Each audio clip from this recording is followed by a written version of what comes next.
Radha Madhav Kunj Bihari Jai Radha Madhav Kunj Bihari Jai Radha Madhav Kunj Bihari Jai Radha Madhav Kunj Bihari Jai Gopi Jan Vallabh Girivardhari Gopi Jan Vallabh Girivardhari Yashodanandan Braj Jan Ranjan Yashodanandan Braj Jan Ranjan Yashodanandan Braj Jan Ranjan Yashodanandan Braj Jan Ranjan Yamuna तीरावनचारी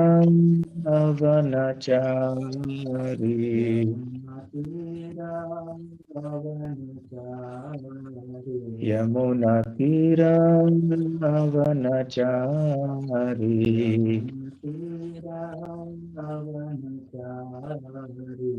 Jai Radha Madhav Kunj Bihari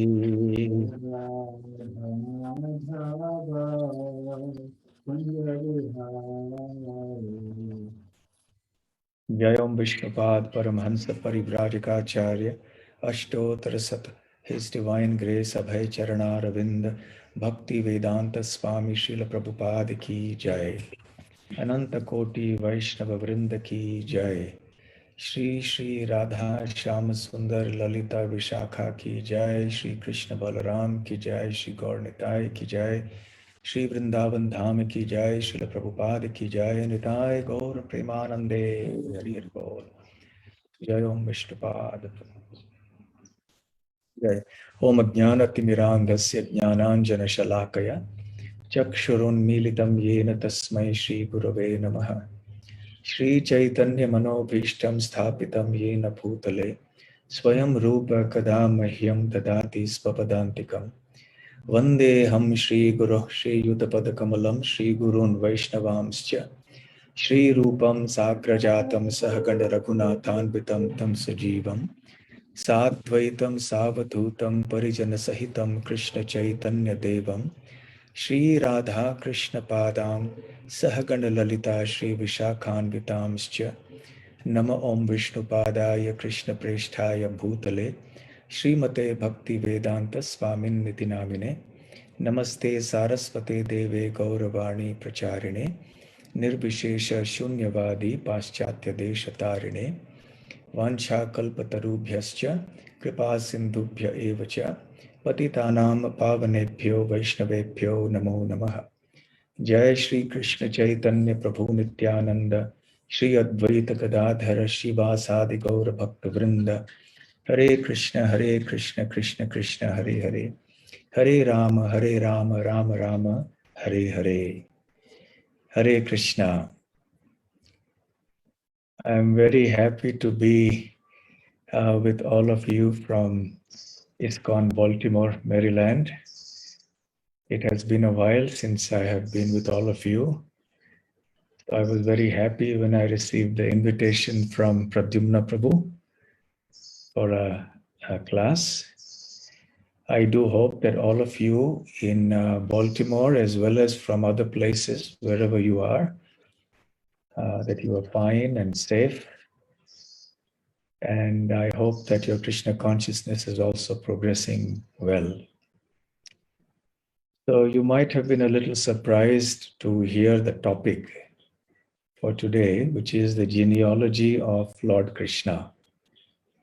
And you may be wondering, this is a rather unusual or even a strange topic.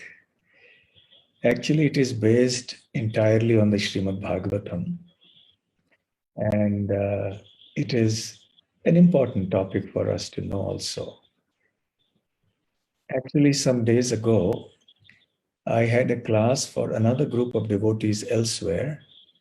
And the topic there was the genealogy of Lord Sri Ramachandra and Sita Devi. So then naturally, I was thinking about having a class on the genealogy of Lord Krishna. So when it came turn for the Baltimore Temple lectures, I said, this is a good topic to have. So the word genealogy, as you know, means family tree in very simple language. So who was the father of Krishna, grandfather, great-grandfather, and so on, all the ancestors all the way up. And also to some degree, it refers to those who came after him. But primarily, we will focus on the forefathers of Krishna, who were his, or rather the forefathers of Krishna. That means the ancestors. So why is it important for us to know the Srimad Bhagavatam? As we all know, we've been studying the Bhagavatam. It describes or it lists out the names of so many kings. From this king came this one, and he had so many sons, and this son had this so many children, that son had so many children. And it goes on and on and on, page after page. And then sometimes for a particular king, there may be a longer description and so on. So devotees often ask the question as to why there is such a description of a family tree in the Srimad Bhagavatam. I discussed this at length in the previous class on the genealogy of Lord Ram. But since most of you were perhaps not there for that class, I'll just briefly mention the reasons why Shukadev Goswami has given such a list of descendants from Brahma all the way down to the beginning of Kali Yuga. So the first reason is that actually this is the nature of the Puranas. The Puranas talk on various subjects that include the creation, the sub-creation, the Manvantaras, what happened there. It talks about the incarnations of the Lord and all the pastimes that took place and the creative impetus and how the universe was populated, how the act of creation took place. So in the course of all this, it is necessary to describe the different generations that have populated this universe, right from the beginning of the universe, that is from Brahma, all the way down. And as Shukadev Goswami continues that, all the 10 topics that are supposed to be part of the Mahapurana, the Bhagavad Purana, are there. Atra sarga visargasya sthanam poshanamutayah manvantareshanu nirodho muktir ashrayah. So these are the 10 topics of the Srimad Bhagavatam, and indeed any of the major Puranas, the Mahapuranas. The relatively minor Puranas have at least 5 topics. So because these 10 topics are necessary to discuss in the Purana, so Shukadev Goswami mentions all of that, and it's all connected. And at different points, there are certain events that happen or certain personalities that are mentioned, and King Parikshit or the other personalities who are part of the dialogue, they ask as to what about why did this happen, why did that happen? Then Shukadev Goswami or the speaker in that case, then he elaborates. So this is the main reason why the list of descendants is given in such detail. Also, it is important to note that this proves that the Puranas are historical narrations. They are not simply mythological books full of fictitious and imaginary tales of people from the bygone eras. They're actually historical events and historical personalities.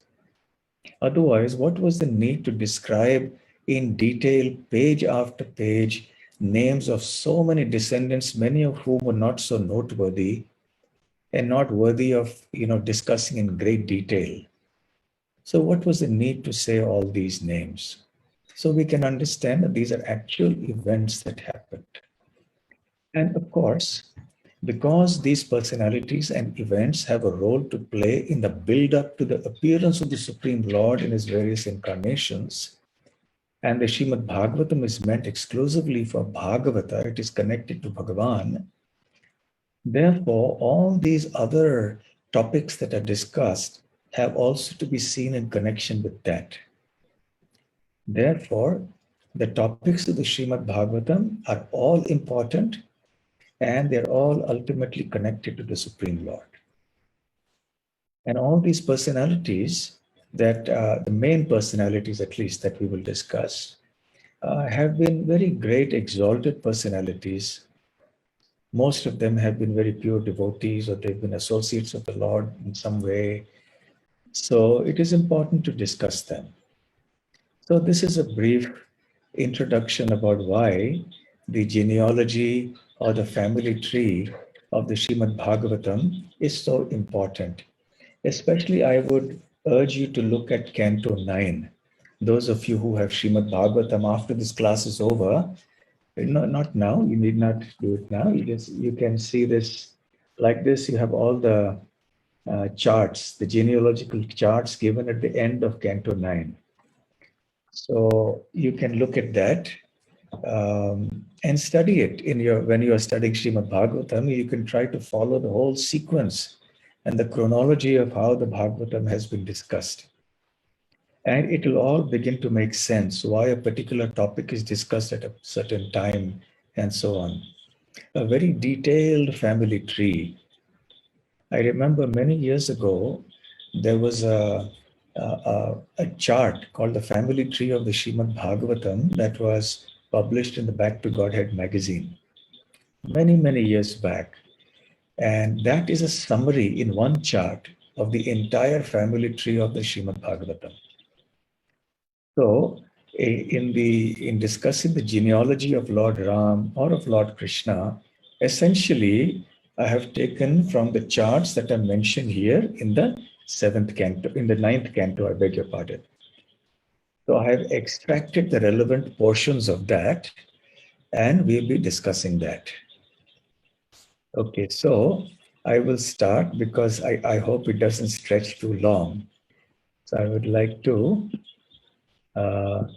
share a screen. Yes. Oh, I see. Okay, yes. Okay, so we'll begin our topic now. So we're going to talk of family trees. And the portion of the family tree that I want to start off with now is with the sons of Brahma and their lines. The lines means the line of descendants. So we'll begin with Garbhodakashayi Vishnu, the Vishnu who lies in the Garbhodaka portion, and from his navel comes the lotus flower, and on the top of the lotus flower is Brahma, the creator. Then the Lord appears to Brahma and he guides him from within and from without about how to create the universe. So I'm not going before Garbhodakashayi Vishnu because there's a lot before that, Mahavishnu, and then in the spiritual world there are so many lines, and ultimately there is Krishna in Vrindavan. So starting from Krishna in Vrindavan, we are going to come back to Krishna here and how Krishna appears here. But today we are going to talk about Krishna in Mathura and Dwarka as a royal person.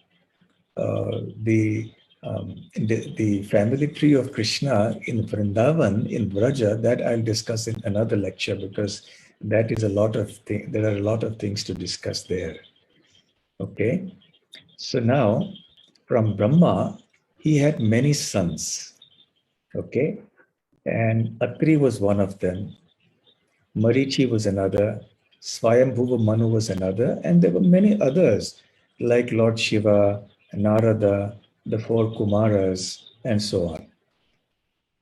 So Brahma is the original father of the entire residence of this universe, actually. It is only from him that all the living entities of all the species originate. Okay? So now, we are going to focus not so much on Swayambhuva Manu's line and the other lines. The others, many of them are brahmacharis like Narada, the four Kumaras, and some like Lord Shiva are grihasthas. So the grihasthas had their own line, like there was Ganesh and Skanda born to Lord Shiva, etc. But let's briefly look at Swayambhuva Manu's line because we're not going to be discussing that in detail. So Swayambhuva Manu had two sons called Priyavrata and Uttanapad. So from Priyavrata, there were many descendants. That includes Rishabdev, the great Rishabdev. From Uttanapad, there were many descendants that include great personalities like Dhruva Maharaj, Chakshusha Manu, Prithu Maharaj, Daksha Prajapati, and so on. So Swayambhuva Manu also had three daughters. So, and they were married off to different sages, Akuti, Prasuti, Devahuti. So you've all heard these names. So some of them and their daughters and their children were married on this side. So we won't be talking about that. Then let's talk about Marichi, because this is also not the principal topic of our discussion today. But because it's necessary to have an overview, I'm mentioning it here. So from Marichi came Kashyap Muni. Kashyap Muni married many wives. One of them was Diti, and from Diti were born the Daityas, and particularly the kings Hiranyakashipu and Hiranyaksha. Then from Hiranyakashipu was born Prahlad. But the word Daityas essentially means those who are asuric in nature. Of course, Prahlad is an exception because he was born in a demoniac family, but he was a very, very great devotee. And so also later Bali Maharaj, his descendant. Then from Aditi, Kashyapa married Aditi, and her children, her sons, were called Adityas. They're called the Dvadasha Aditya, 12 Adityas, the demigods. And amongst them, one of the main Adityas is Vivaswan, the sun god. From sun god, the sun dynasty starts of Kshatriyas. The Prabhupada explains that there are essentially two Kshatriya lines that have populated the universe. One from the sun god, the other from the moon god. So from the sun god and that dynasty, Suryavanshi Kshatriyas, Lord Ram and Sita Devi both appeared there. So that I have already discussed in a previous class. But today's topic is going to be the line that we see right on the extreme left. So Atri. So Atri was a great sage. He was one of the Saptarishis, one of the 7 sages. You see, in every day of Brahma, there are 7 Manus. And in every Manu's period, which is called a Manvantara, the posts of the demigods and the 7 sages changes. So that is usually the lifetime of the demigods, one Manvantara. Then those personalities have to depart and other appropriate qualified personalities occupy the post of Indra, Chandra, and so on. So Atri was one of the Saptarishis. Now he is mentioned he lived for a very, very long time. His presence spans many yugas. And it also comes into Treta Yuga. So in Valmiki Ramayana, we read about Lord Ram, Sita Devi, and Lakshman going into the forest in exile. And in Chitrakoot, they met Atri Rishi and his wife Anasuya. We'll talk about her very briefly in the next slide. So from him comes Soma, the moon god. From moon god begins the second Kshatriya dynasty, the Somavanshi Kshatriyas or the Chandravanshi Kshatriyas. So it is in this dynasty of the moon that Krishna and the Pandavas have appeared. So just see the distinction. Lord Ram has appeared in the Suryavancha, the dynasty of the sun, and Krishna has appeared in the moon dynasty. So now, because the topic today is the genealogy of Krishna, so we'll essentially be speaking about the moon dynasty. The rest of the things I have said in this chart is just to give you a background. So now we'll go to the second chart, which speaks about Atri, Soma, and then their descendants. So now we'll come to the moon dynasty. So from Brahma came Atri. Remember, here was Atri. Atri, the son of Brahma. So we'll come back to Atri here. So Garbhodakashaya Vishnu, Brahma, Atri. Now he married Anasuya, who was a daughter of Kardama Muni and Devahuti. You remember I mentioned that Devahuti was one of the daughters of Swayambhuva Manu. And in the Bhagavatam, it is described how Swayambhuva Manu approached Kardama Muni and requested him to marry his daughter Devahuti.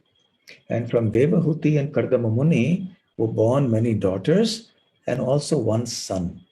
That son was Kapila Dev. Okay, so now, so Anasuya was one of those daughters of Kardama Muni and Devahuti. Now she is known in the Vedic literatures as the paragon, as a perfect chaste wife, Pativrata Stri. So she was married to the great sage Atri. So the word Atri is very important because you will see many, surnames in India come from that Atri, Atreya.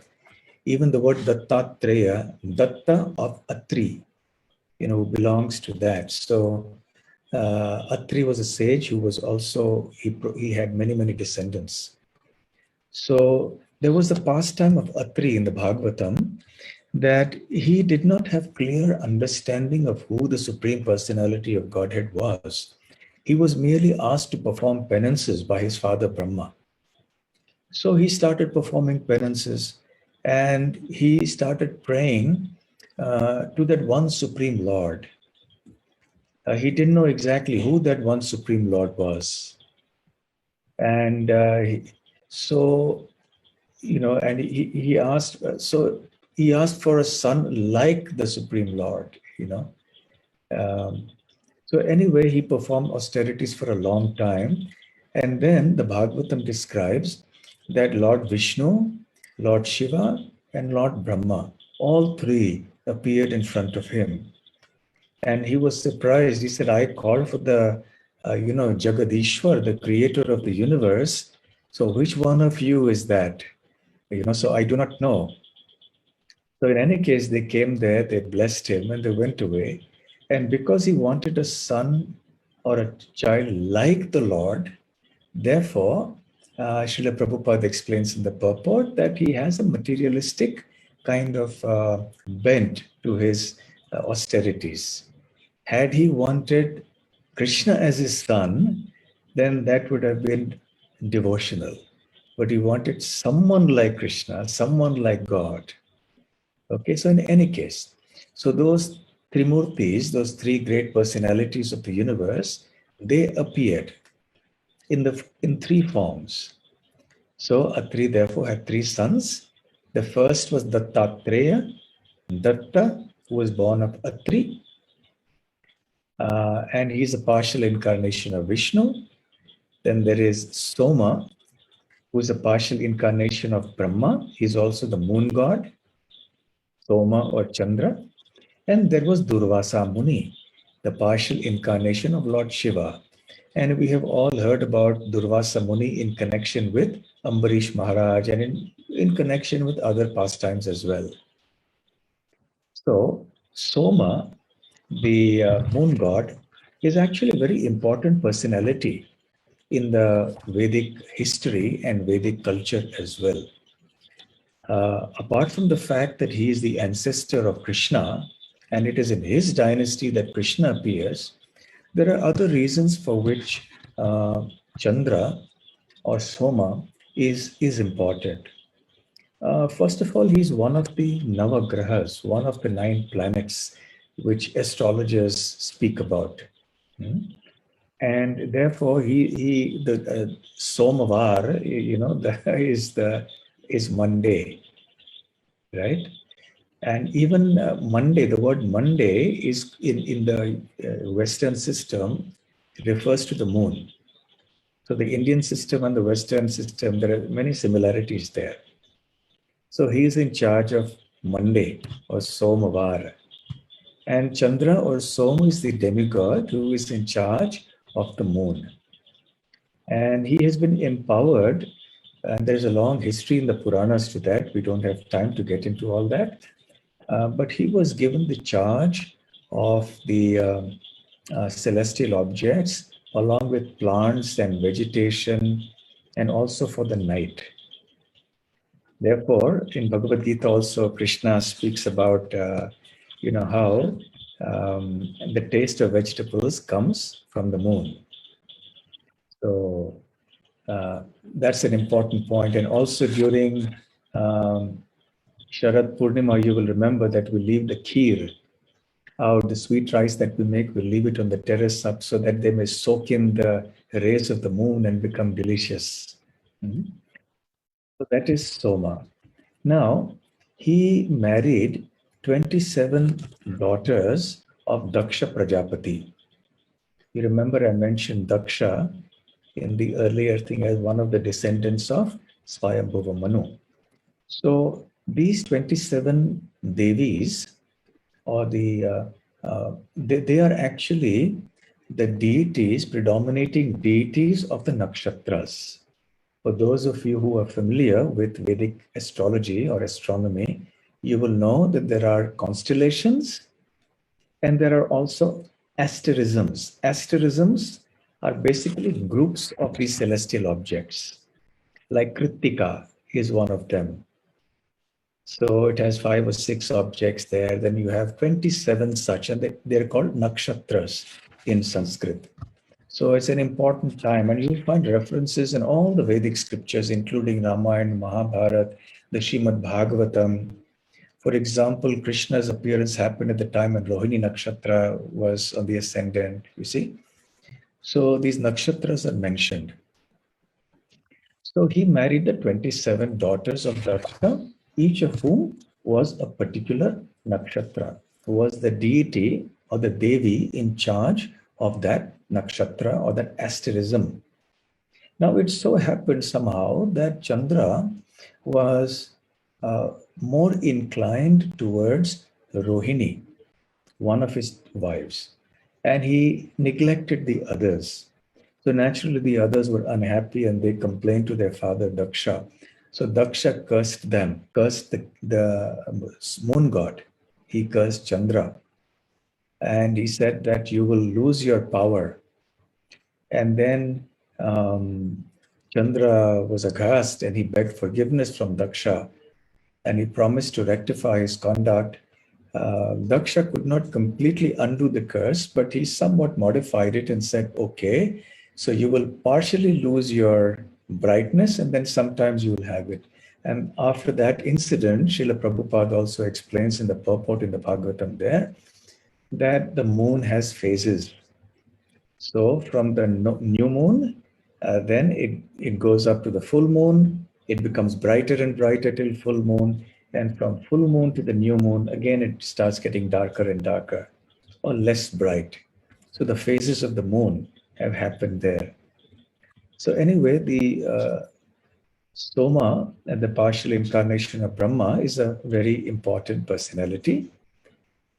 So there are many other things about Soma which are not so gratifying, but which are also there in all the Puranas. Anyway, he had a son who was called Buddha. Now, Buddha, this is not Buddha, not Gautama Buddha as in Buddhism. This is Buddha. Buddha is also very intelligent. So Brahma personally called him Buddha, which means a very intelligent one.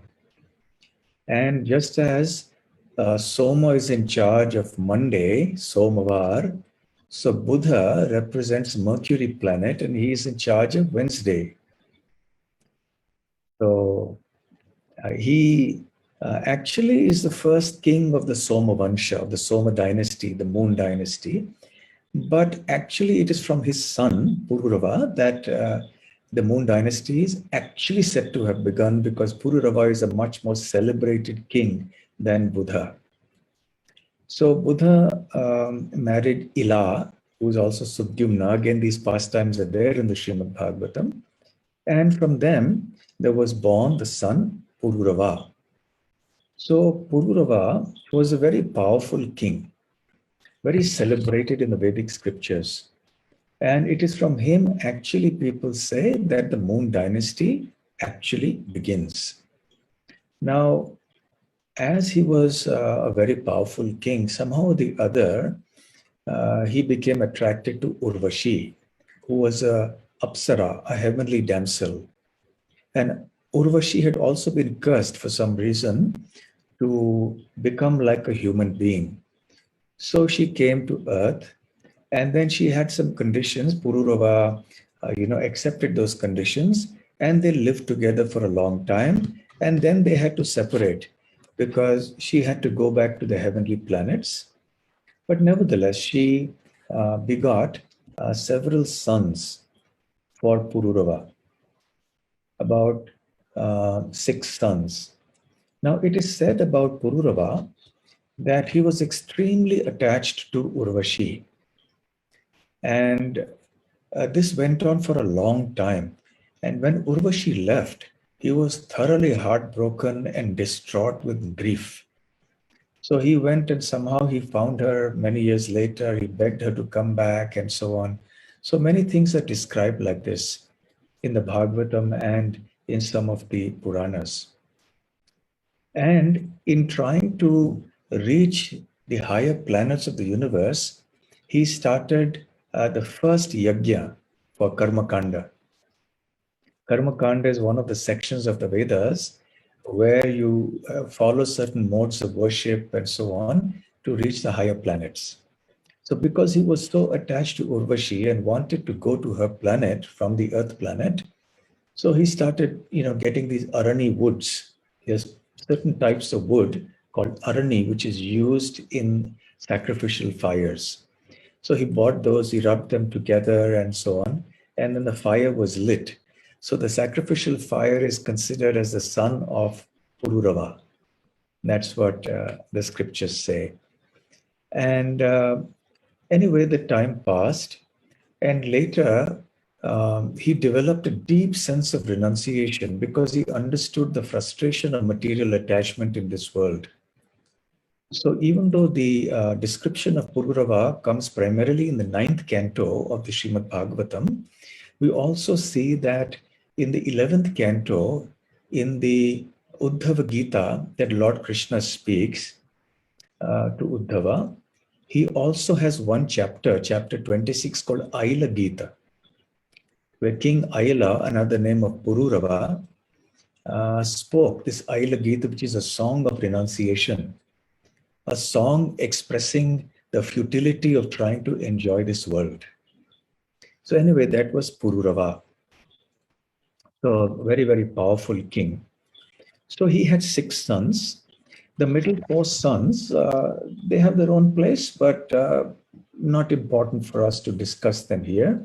I'll talk about this son Vijaya just briefly.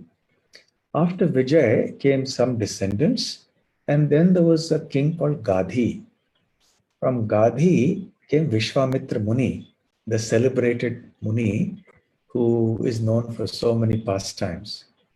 He had many sons and he had one daughter from the Apsara Menaka, whose name was Shakuntala. And you've all heard the story of Shakuntala and Dushyanta. In the Srimad Bhagavatam, Dushyanta has been referred to as Dushmanta. So sometimes Dushmanta, sometimes Dushyanta in different scriptures. So that is the famous Abhijna Shakuntala of Kalidas, the great poet. And anyway, Gadhi had a daughter, Satyavati, who was the mother of Jamadagni Rishi, And Jamadagni was the father of Parashuram. Jamadagni married Renuka Devi.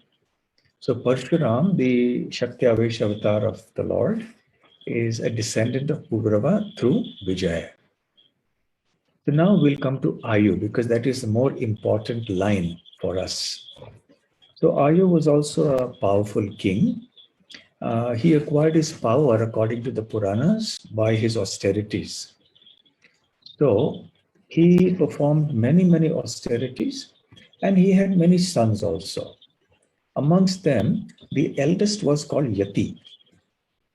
And Yati, being the eldest, was the heir to the throne. Or rather, Nahush, I beg your pardon, we are on Nahush now. So Ayu had Nahush and other sons. Nahush was the most important of the sons of Ayu. Now, Nahush was very powerful. And one time it happened, there was a problem in the heavenly planets. What happened was that Indra had killed Vritrasura, who was actually from a Brahminical family.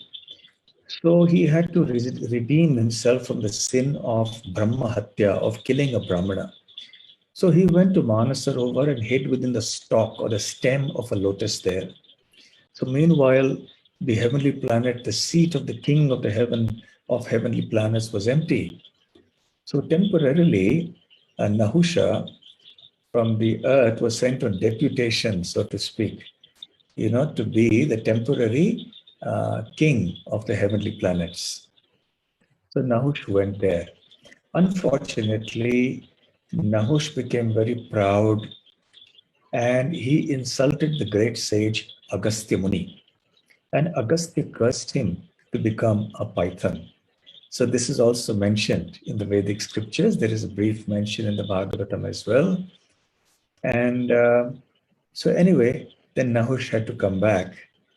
So Nahush had many sons.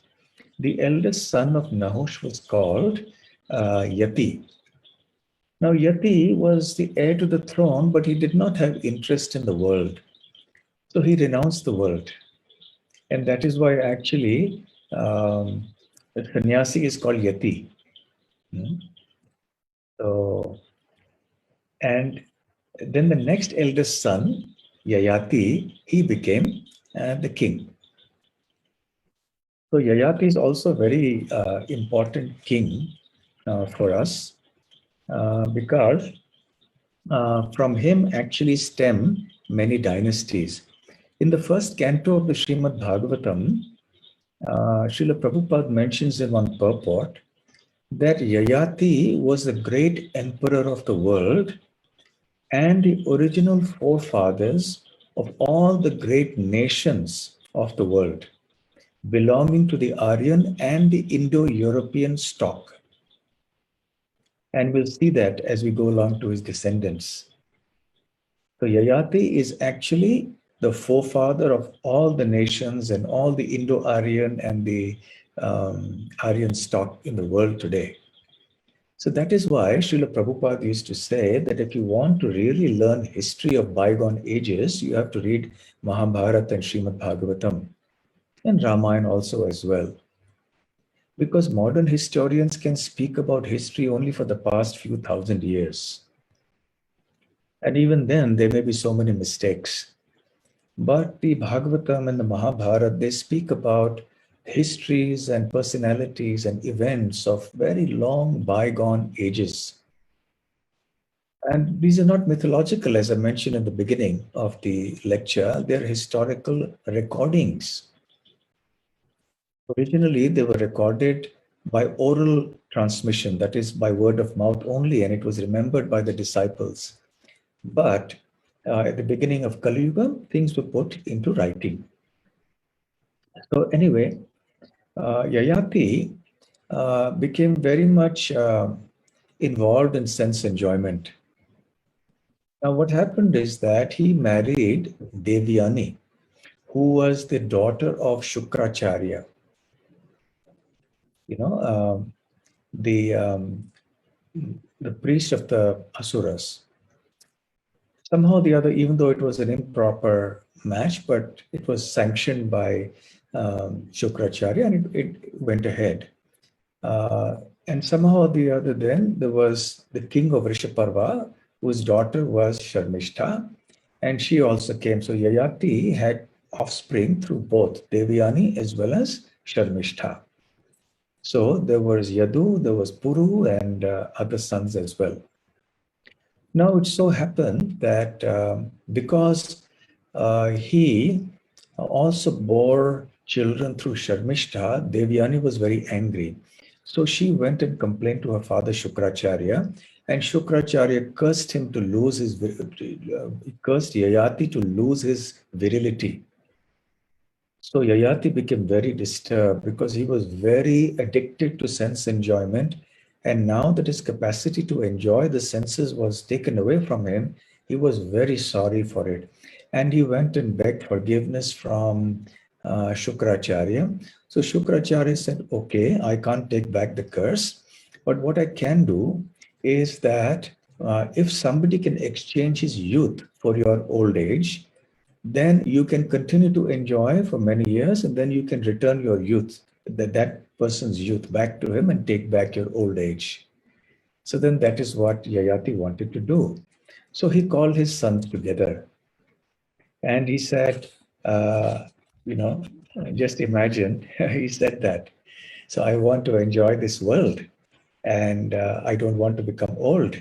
So you're all my sons. You're supposed to serve me.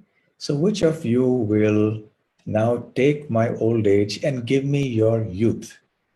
And I wish to enjoy this world for many years.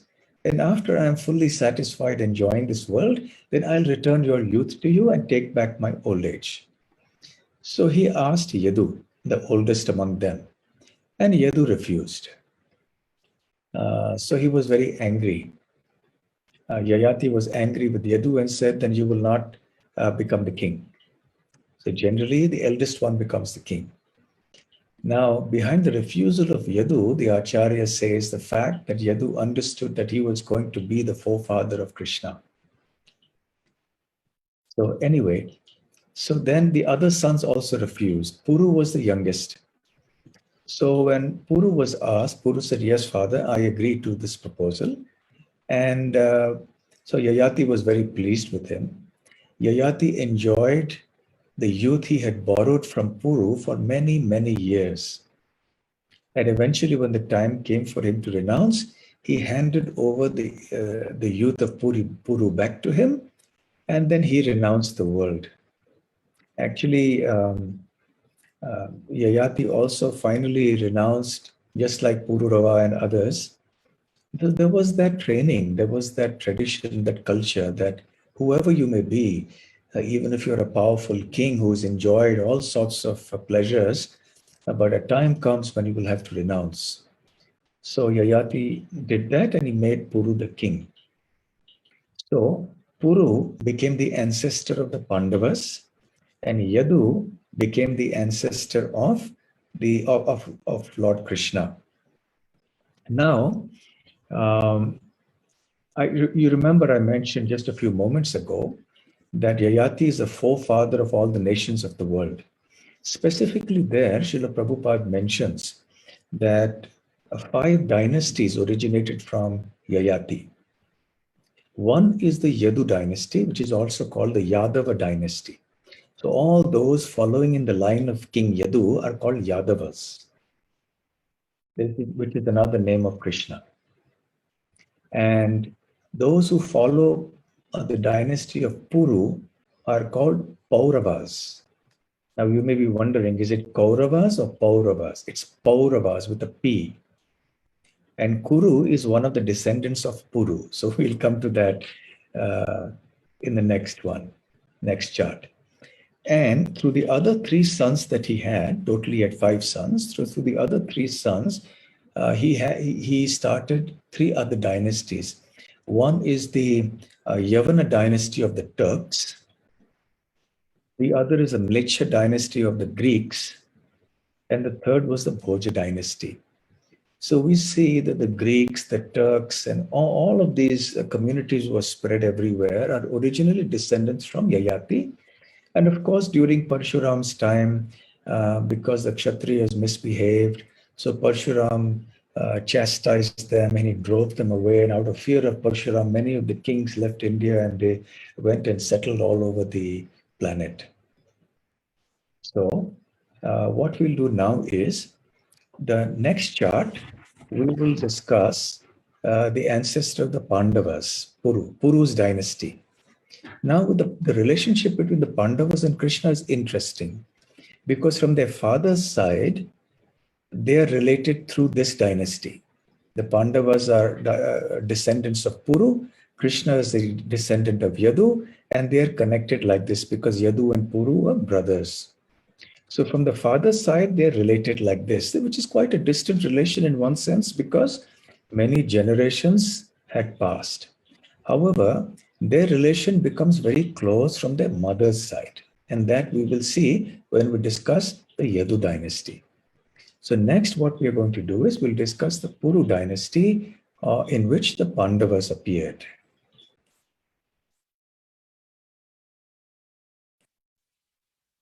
Yes.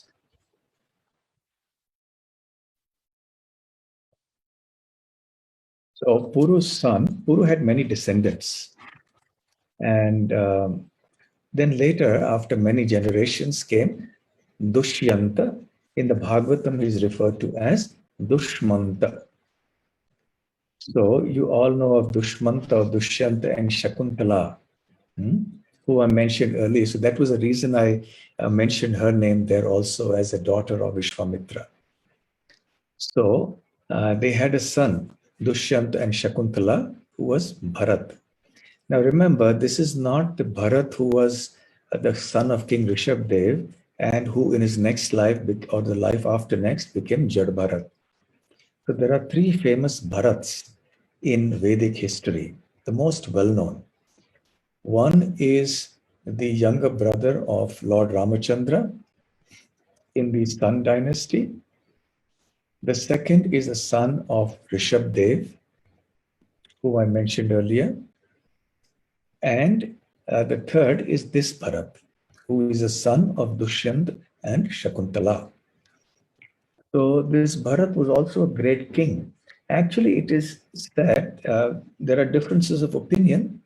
Some say that Bharat was named after the son of King Rishabdev. Some people also say that it is named after the son of Dushyanta. In any case, Bharata was a great king and he had many descendants. And then there was a generation in which there was a king called Ranti Dev. So you've all heard the story of Ranti Dev, who was very, very charitably disposed, and he had to feed so many people. There's no time to go into the details of each of these pastimes. But even at the cost of his own life, he fed, so many of his guests. And he was tested by the demigods, and ultimately the demigods revealed themselves. So Rantideva is known as a very, very charitable person, a very pious person. So his son was Ajamedha. Ajamedha had several sons, and now we'll just talk about this one line with the son Nila. Nila had many descendants. Then after that, there was a son who was called Drupada. You have heard Drupad's names. So Drupad had many sons, and the chief amongst them was Drishtadyumna, who at one point for a period became the commander-in-chief of the Pandava army.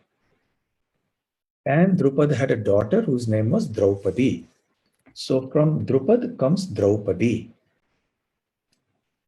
This is the way of Sanskrit, the way it is, So from this is very common in so many instances. So keep in mind, this is Draupadi here. Now let's come back to the other son, Riksha. So the son of Riksha was Kuru. Now Kuru was a great pious king. Therefore we have Kurukshetra. the place where King Kuru performed many, many sacrifices and religious ceremonies. So King Kuru is very famous because of that, being a very, very pious and devoted king. He was very brave, a very perfect king, a Raja Rishi. And it is after Kuru that the descendants are called Kauravas. So we'll talk about it in a few moments. So after many descendants, there appeared Shantanu. Now, from Shantanu also before that, there are other kings, Pratip and so on, but we won't go into that. So Shantanu had, Bhishma from Ganga Devi. And then from Satyavati, he had Chitrangada and Vichitravirya. So then Bhishma, of course, didn't marry. Chitranga passed away. And Vichitravirya also passed away. So then through Vyasadeva, and there was Pandu, Dhritarashtra, Vidura. These were born. Okay, so you see, actually both the sons of Pandu, who are Yudhishthir, Bhima, Arjun, Nakul, Sahadev, and the sons of Dhritarashtra, Duryodhan, and the 99 other sons and one daughter, they're all actually Kauravas. But generally, when we speak, we make a distinction between Kauravas and Pandavas. That's just for the sake of making a distinction. So Pandu and Pandava. The sons of Pandu are called Pandavas. The descendants of Kuru are called Kauravas. So the Pandavas are also actually Kauravas in the sense that they are descendants of King Kuru. But in order to distinguish them from the sons of Dhritarashtra, the sons of Dhritarashtra are called Kauravas and sons of Pandu, Pandavas. Actually, in the Bhagavad Gita also, we will see that the Kauravas are referred to as Dhartarashtran, the sons of Dhritarashtra. Vidura, of course, didn't have any offspring. He was the third. So you can see here that the Pandavas are descendants of Kuru, whom I mentioned in the earlier chart. And then from Arjuna, of course, each of the Pandavas had 2 or 3 sons, as you can see in the chart. And one of the sons of Arjuna was Abhimanyu, the most famous amongst them. Abhimanyu's posthumous son was Parikshit. Parikshit was born after the death of Abhimanyu. When the battle of Kurukshetra started, Abhimanyu's wife, Uttara, was pregnant with Parikshit. And Parikshit is that famous personality to whom Shukadev Goswami spoke the Srimad Bhagavatam. And he had many sons. The chief amongst them was Janamejaya, to whom the Mahabharata was spoken. And then there were 26 generations after that. And then the Soma dynasty or the Moon dynasty ends as per the Srimad Bhagavatam. Similarly, at some point in the beginning of Kali Yuga, the Sun dynasty also ends. So now we have discussed the dynasty of Puru. Right? You remember here? Puru. Now we'll go to Yadu. We will go back here now. Okay, so the dynasty of Yadu. Yadu was a very famous king. He is glorified, he is highly fortunate. It is because Krishna appeared in his dynasty, and because of Krishna, Krishna is well known as Yadava, so Yadu's name has also become glorified because of his connection to Krishna. So Srila Prabhupada explains that generally an object is seen with reference to its origin. So if sandalwood comes from the Malaya mountain, then that sandalwood is called Malaya Chandan. Yeah. So somebody is a descendant of a famous family, like a wealthy family or something, then that person becomes famous because of his dynasty. But for Yadu, it is the other way around. Yadu has become even more famous because Krishna appeared in his dynasty. So Yadu had many sons. Kroshta was one of them. Then there were many descendants. And then there was a king called Satvata. So now we will find in the Srimad Bhagavatam many occasions when words like Satvata, Vrishni, Andhaka, Bhoja, all these have been used on numerous occasions. So the king Satvata had many sons. So among them, Vrishni, Andhaka, and Mahabhoja. So we'll talk about Mahabhoja. Mahabhoja, his descendants were called the Bhoj dynasty. Andhaka had many descendants, and then there was Ahuka. Ahuka had two sons, Ugrasen and Devaka. Devaka's daughter was Devaki. He had 6 other daughters and 4 sons. And Ahuka's other son, Ugrasen, had Kamsa as his son, 8 other sons, and 5 daughters. So you see, when we say that Kamsa was the brother of Devaki, they were cousins actually, first cousins. But in the Vedic culture, you see, cousins are also like brothers and sisters, you know. So in the English language, there is a distinction between brother and cousin and so on. So that's why Kamsa was riding the chariot of Devaki after her wedding. So because Kamsa was the most powerful among the kings, so he took Devaki out of it, the fondness for his sister. And that is when the Akashvani happened and all that. So King Ugrasena is called on many occasions the king of the Andhakas, the Bhojas, and the Vrishnis. And sometimes Krishna is also referred to like that. So, saying, you know, in the Srimad Bhagavatam, there are so many pastimes about Krishna and Ugrasen. So these things may sometimes be used interchangeably. The Vrishni dynasty, the Andhaka dynasty, Bhoja dynasty, and the Satvata dynasty, like that. In fact, so, even Krishna is referred to as the king of the Vrishni, Bhoja, and Andhaka dynasties. When Sudama, Vipra's wife, urges him to go to see Krishna in Dwarka, she says that Krishna is the king of these dynasties and he will definitely fulfill your desires and give you some riches to maintain your Grihastha ashram. So, this is the descendants of the Andhaka and Bhoja dynasties. Now we'll come to Vrishni. Now, just as from Yadu comes Yadava, from Vrishni comes Varshneya. So that's Krishna, or the descendants are also called Varshneya sometimes. So from Vrishni came many descendants. Then there was Shursena. Shursena had Vasudev, 9 other sons, and 5 daughters, amongst whom Kunti was the chief, the most well-known. So therefore we see that Vasudev and Kunti were siblings. Both were children of Shursena. So therefore Vasudev's sons, children rather, Balaram, Subhadra, and Krishna and other sons, they were cousins, first cousins of the Pandavas. Karna also was a son of Kunti, of course. That's a secret matter that came out only later. But Kunti, through her marriage to Pandu, then had the Pandavas.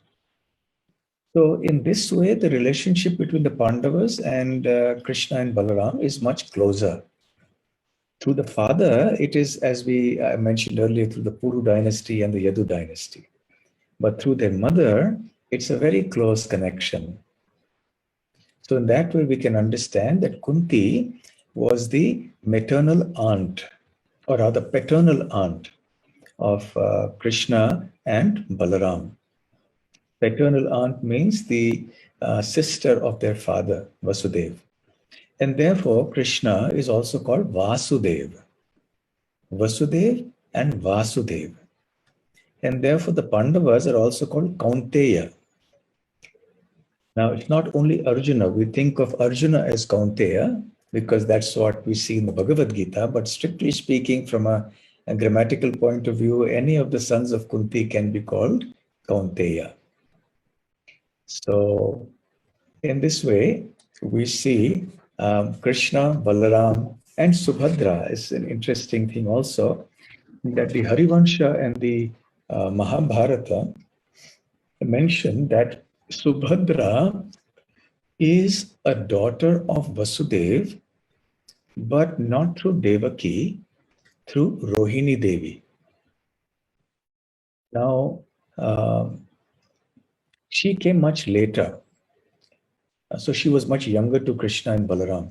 Balaram was originally in the womb of Devaki, but he was transferred to the womb of Rohini. So he is considered son of Rohini, but he could be also considered son of Devaki because originally he was there. So Krishna is the son of Devaki, yes, but actually he's also the son of Mother Yashoda. That's another topic we are going to see in another lecture that I will do on the family tree of Krishna in Vraja. Now we're only seeing the Kshatriya family tree of Krishna. So Vasudev, through Rohini Devi, had a daughter, Subhadra, who is also, in Srila Prabhupada's words, Yogamaya potency.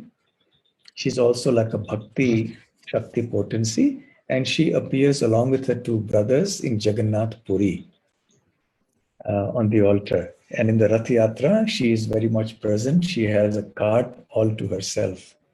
So she's another very important personality.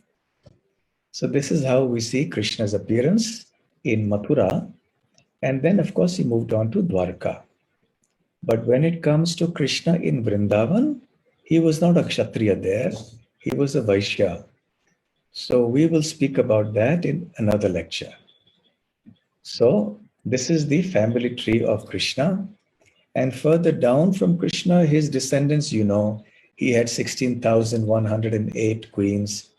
And with each of them, he had 10 sons. And each of those 10 sons had another 10 sons. And then the family of Krishna and Balaram was huge. In Dwarka, millions and millions of descendants of Krishna. Subhadra, of course, was married to Arjuna. That pastime appears in the Srimad Bhagavatam. So this is more or less in brief the family tree or the genealogy of Krishna. So finally, we have come to our topic, which is the appearance of Krishna. How did Krishna appear? So that original Krishna has now eventually come back here. He appears very kindly as the son of his devotees to facilitate his various pastimes. Anyway, so we'll stop here. So, sorry, I've gone a little over time. Exactly 1 hour though. No, okay. Hare Krishna Maharaj is very nice. This is many things we don't know, but actually we know that Yayati, King Yayati is the main, from him all this dynasty started, which you have mentioned earlier. So it's very nice, Maharaj, to learn everything, and we really enjoy this. And I hope in the next time we, like you said, in detail, we learn about the Vrindavan and Krishna's pastime over there. What the coming, dynasty-wise. Yes, that yes. Group of devotees at the next lecture that I have. Right, Maharaj. Very nice. Maharaj, can I request you if somebody have a question answer for a few minutes? Yes. Sure. Dear devotees, who has a question, please raise your hand and Vivek Prabhu can unmute you and you can ask the question to the Maharaj. Thank you. Hare Krishna. Hare Krishna.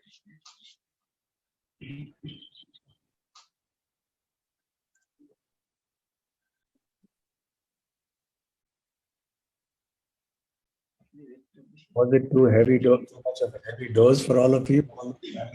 All the networks, descendant. But because it's Krishna's, Yes.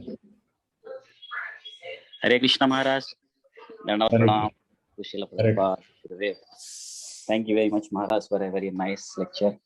I have one quick question, Maharaj. You mentioned that Atri Mahamuni, when he prayed for the Supreme Lord because he doesn't know who is it.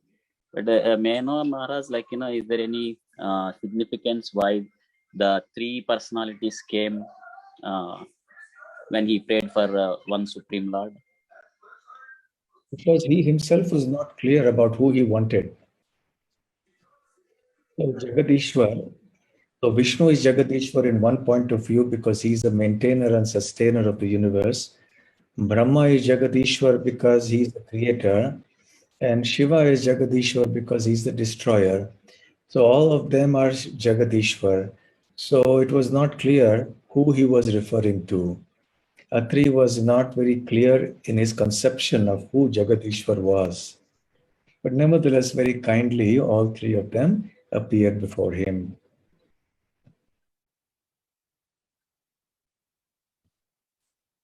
Any other question? Thank you, Maharaj.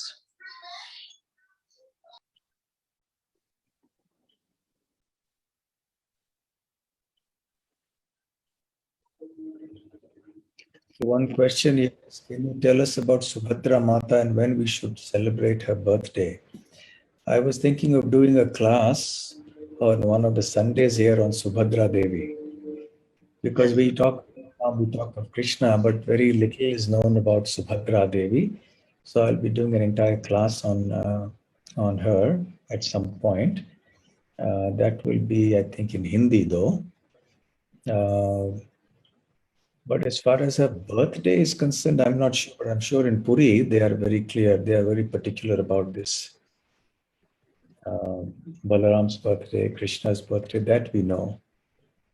But this much is clear that she is a daughter of Rohini and Vasudev, and she's the younger sister of Krishna and Balaram, and she is Yogamaya potency and also the Bhakti potency.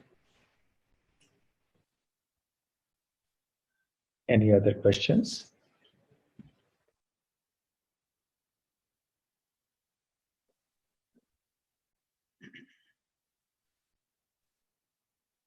Nobody. I hope that your center and temple is going on nicely. Yes, Maharaj.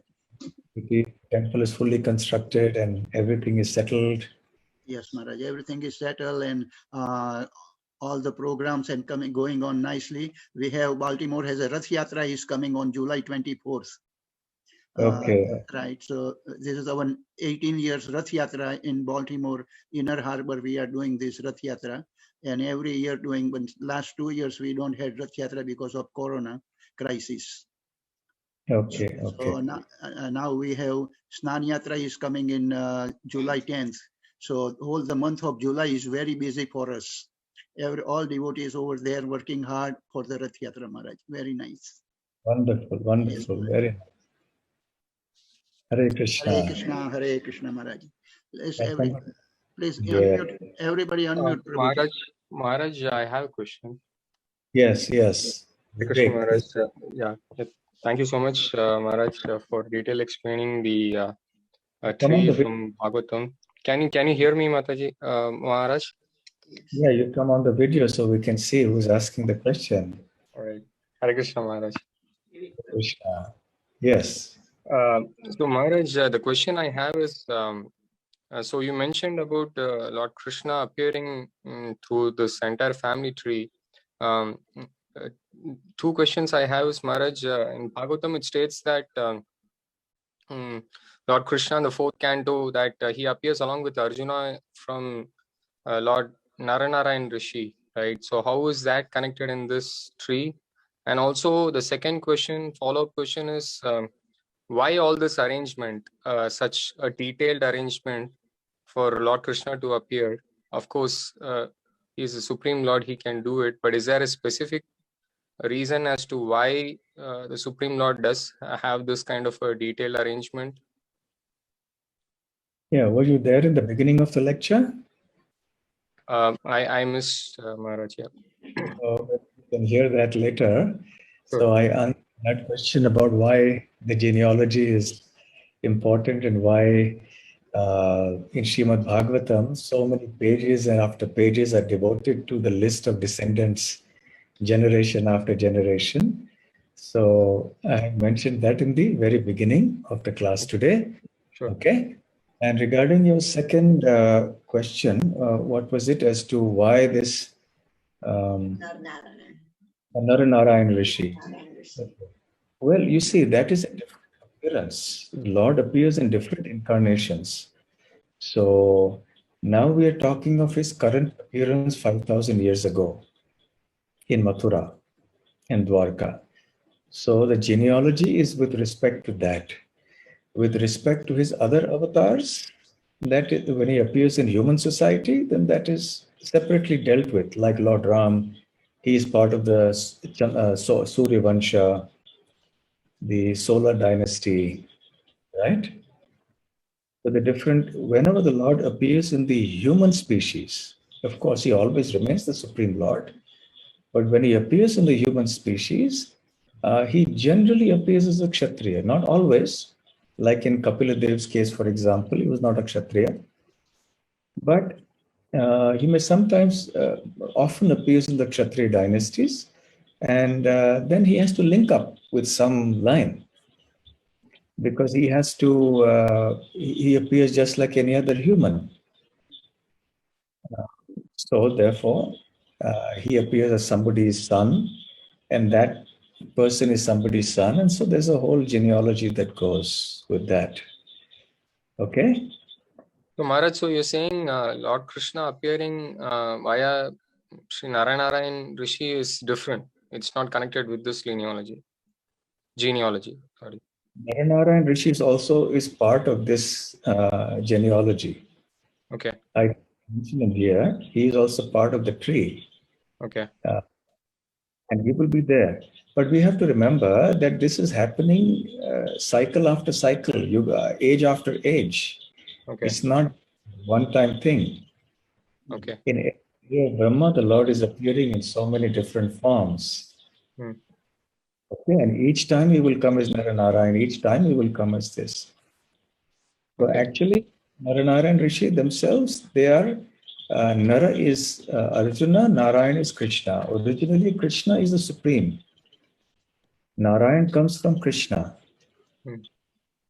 And then therefore it is mentioned that Naranarayan Rishi are Arjuna and Krishna. Okay. Okay? Okay. Thank you, Maharaj. Okay, so now the question here is, since she is Yogamaya, wouldn't her birthday be Janmashtami as well?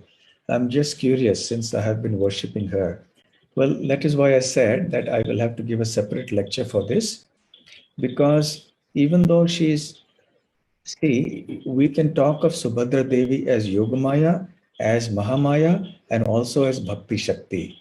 And all three are mentioned. So when Srila Prabhupada refers to her as Yogamaya Shakti, that is right. But when you look at the 10th canto, I think it's the second chapter also, when Krishna calls Yogamaya, and then he tells her, you perform this function, you take my plenary portion to the womb of Devaki to Rohini, and then you'll be worshipped as Ambika, Chandi. And then she goes on to be to the Vindhya hills. So there she's talked about as Mahamaya. So there, in that role, she is Mahamaya.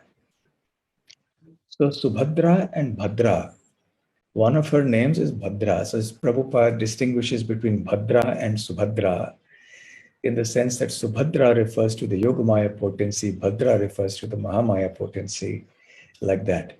So from one sense, from Krishna's point of view, there is no distinction between Yogamaya and Mahamaya. But nevertheless, the different personalities play those functions. So Subhadra as Yogamaya, no, she is not, you can say that, but she was also born along with Krishna to Mother Yashoda. And then she was transferred here, but then she left.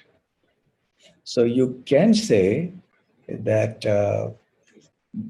as Yogamaya, she was, that is her birthday.